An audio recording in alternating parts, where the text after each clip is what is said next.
Fala galera, beleza? Vocês também estão legais, tranquilo, de boa? Então tá, ó.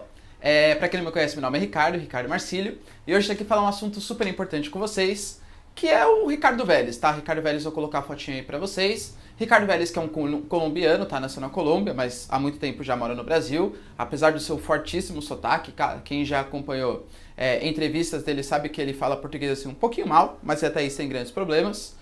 Mas ele foi nomeado para ser o ministro da Educação do Brasil.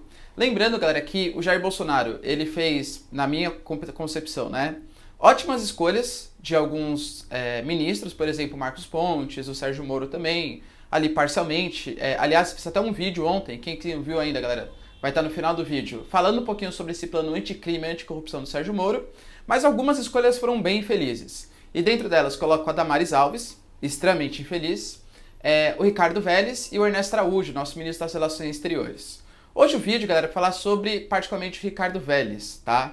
Quem já gostou do tema, já se inscreve no canal, compartilha o vídeo, dá um like aí pra gente ver se tá gostando, não tá gostando e tal. E deixa nos comentários, tá? O que você achou, o que você não achou e sugestões de próximos vídeos aí para o canal. Então vamos lá, galera. É o seguinte, ó. O Ricardo Vélez, essa semana parece que ele abriu a torneira de besteiras, tá? Eu anotei aqui algumas das suas declarações para vocês entenderem o que esse cara tá falando. Lembrando que ele vai ser o responsável por melhorar a educação brasileira. Lembrando, galera, que o Brasil ele vai completar 200 anos, né, da sua independência em 2022 e havia, teoricamente, o plano de tentar reduzir o analfabetismo no Brasil a zero. Não é um plano impossível, mas aparentemente com esse novo ministro da Educação, creio eu que isso não está sendo levado da maneira correta, tá bom?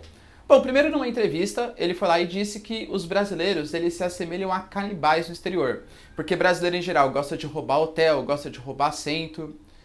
Galera, de verdade, esse tipo de declaração é no mínimo xenófoba, é no mínimo infeliz, tá? Existem brasileiros que fazem essas medidas? É claro que existem. Assim como existem franceses que fazem, assim como existem ingleses que fazem, assim como existem todas as nacionalidades que também fazem a mesma coisa.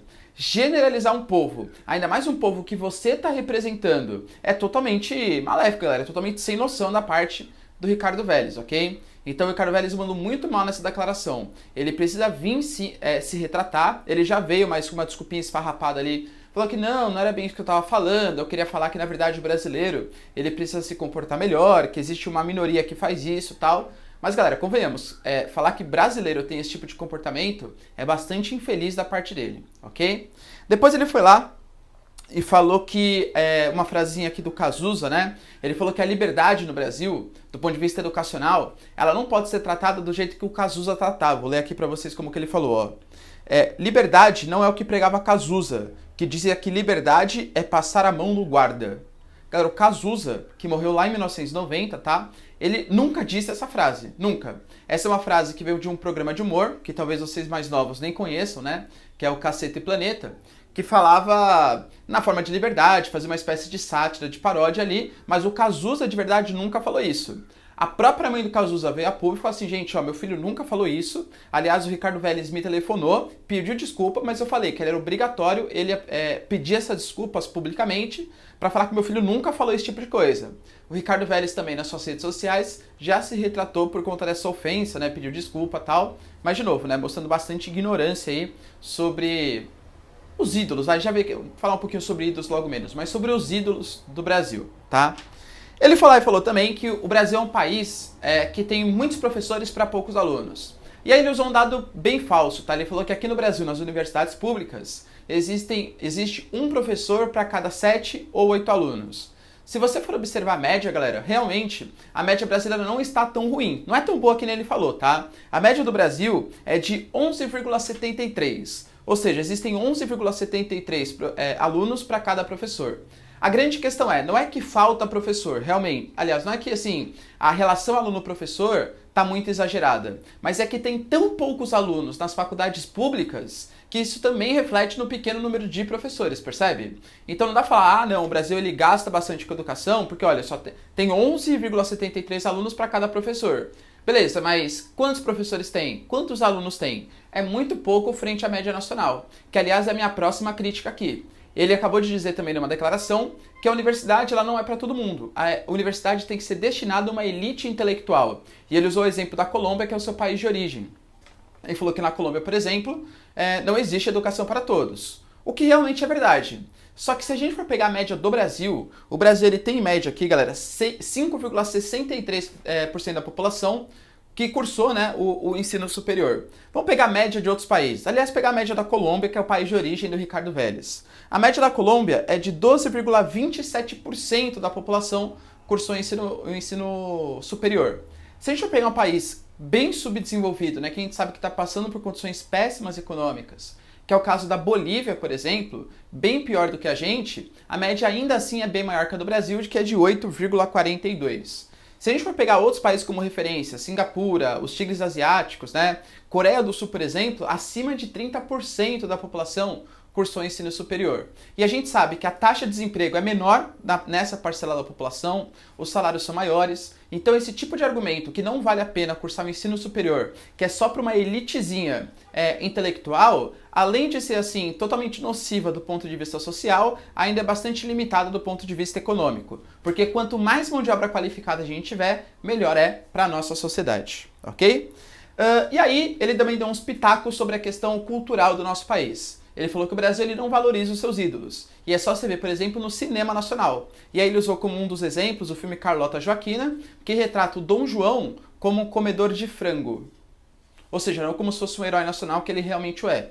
Segundo a concepção dele, tá?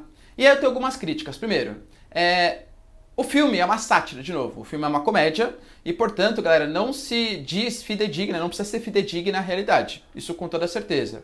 Outro ponto, ele diz que conhece tanto a história brasileira e vai falar que realmente Dom João é o herói do Brasil. Galera, realmente Dom João, ele veio aqui e tal porque ele queria valorizar as terras brasileiras? Ou será que ele estava fugindo do Napoleão que estava ameaçando matar ele se ele não quebrasse ali as relações com a Inglaterra, percebe? Então mostra mais uma vez um desconhecimento do cinema brasileiro, da valorização dos ídolos brasileiros e de quem realmente são os ídolos do Brasil. Eu concordo, galera, que, por exemplo, o Brasil, ele precisa resgatar algumas figuras históricas para valorizar mais elas mesmo, tá? Mas com certeza Dom João não é um deles e o filme Carlota Joaquina não é um exemplo de um filme que não trata fidedignamente a nossa sociedade, visto que é uma comédia. É uma comédia, ok? E ele também falou que ele é a favor da volta da educação moral e cívica para retratar os valores patrióticos e ali, digamos assim, morais da nossa sociedade. Lembrando, galera, que essa matéria foi introduzida pela ditadura militar como uma forma de conscientizar a população, né, de doutrinar, e sim doutrinar a população, que era necessário a gente se comportar de maneira mais eficaz, de maneira mais moral, de maneira mais cívica e respeitar o governo. Ou seja, foi uma matéria que ela foi basicamente destinada à população a resgatar os seus valores morais e cristãos e acreditarem no que o governo ditatorial, que queria expulsar o socialismo, o comunismo, os terroristas, os baderneiros da nossa sociedade. Novamente, galera, eu acho que o currículo escolar está defasado? Acho que sim, tá? Acho que existem matérias como educação financeira, introdução à política, acho que são coisas bem importantes e que o aluno tem que ter na escola. Mas educação moral e cívica, com certeza, não é uma dessas matérias, tá bom? Ou seja, galera, a questão da educação, como eu falei pra vocês, né, eu sou professor, eu acho que existe uma trinca aí bastante complicada da Damares Alves, do Ernesto Araújo, ministro das Relações Exteriores, e do nosso ministro da Educação. O nosso ministro da Educação é outro, que parece o Don Quixote, que fica lutando contra o moinho de vento, contra um inimigo, galera, que não existe, que é o marxismo, que é a doutrinação, que a gente precisa voltar com a educação moral e cívica, que a gente é muito pouco patriota. Galera, convenhamos, a educação brasileira, meu coitado, os caras não conseguem nem fazer contas, operações básicas, saindo do ensino básico nem do ensino médio. Será que realmente é o marxismo que leva a essa falha do nosso sistema educacional? É óbvio que não. E se a gente continuar com essa posição tão ideológica em alguns campos, a gente vai fugir do enfrentamento dos reais problemas, que é, por exemplo, o analfabetismo funcional, dentre outras coisas, que aí sim melhorariam a educação brasileira. Tudo bem? Galera, se vocês curtirem então, ó, já deixa o joinha, se inscreve no canal, compartilha para quem quer saber um pouco mais sobre quem é Ricardo Vélez, esse colombiano naturalizado brasileiro, bastante polêmico, um dos caras mais ideológicos do governo Bolsonaro, que infelizmente está no Ministério da Educação, mas que enfim, a gente vai ser obrigado a engolir ele pelo menos pelos próximos 4 anos, ok? Então é isso aí, galera, beijos, abraço e tchau, até o próximo vídeo. Falou!